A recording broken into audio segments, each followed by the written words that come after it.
Hi everybody, it's Honest John again. Now, there's been a lot of talk about trade and trade deals lately.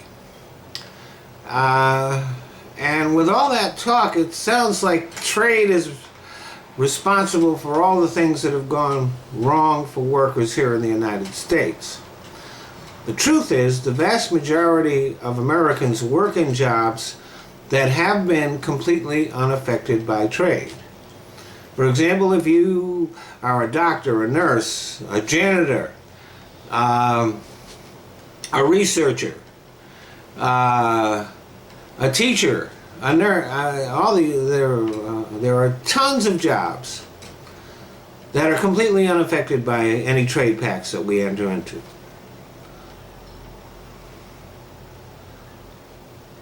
And then there are jobs that it's a mix. For example, if you are an automobile manufacturer, while it's true that more cars are being imported into the United States from places like Japan and Europe and all around the world, it's also true that a lot more manufacturing plants have been moved here by companies like Toyota and Volkswagen. So it's kind of a wash.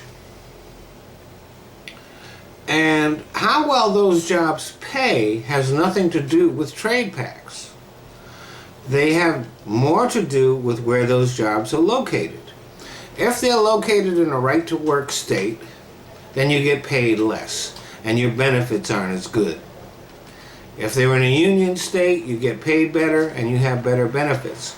That has nothing to do with any trade pact. It has to do with political policies here in the United States.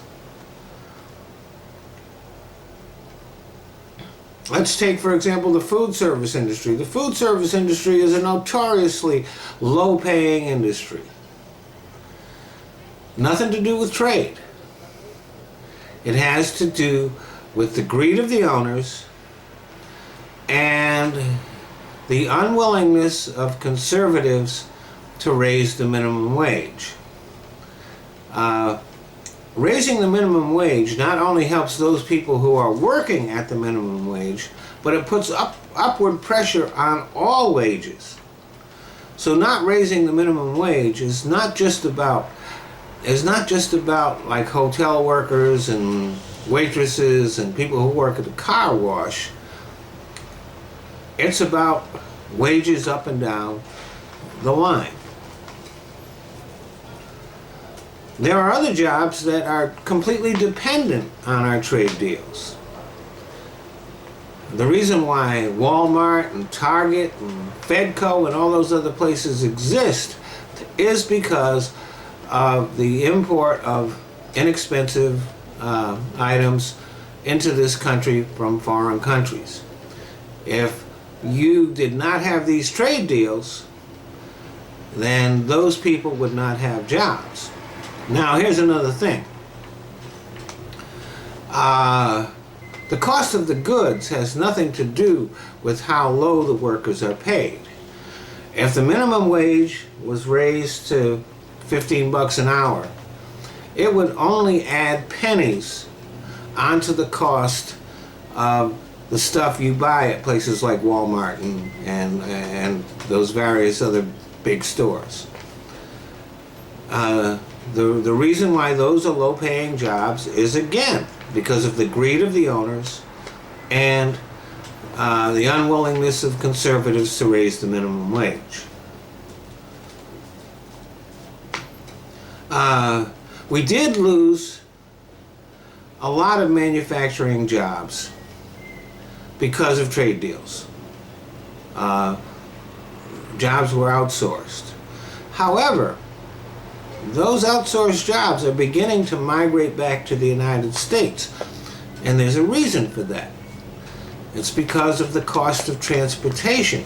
Those costs have been rising a bit, and so the savings of having low-paid workers are now being counterbalanced by the expense of transporting goods for long distances and other factors associated with it. For example, I didn't know it until I did a little research that it costs millions of dollars to unload a boat. That adds a lot onto the cost of stuff that's being imported.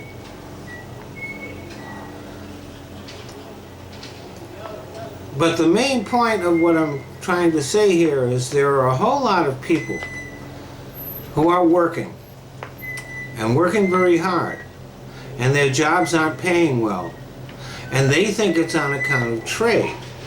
And chances are that that is not the case. Most of the time, low-paying jobs are caused not by trade at all. They're caused by the greed of the owners, the greed of the wealthy elite, and the unwillingness of politicians to raise the minimum wage. Thanks for listening.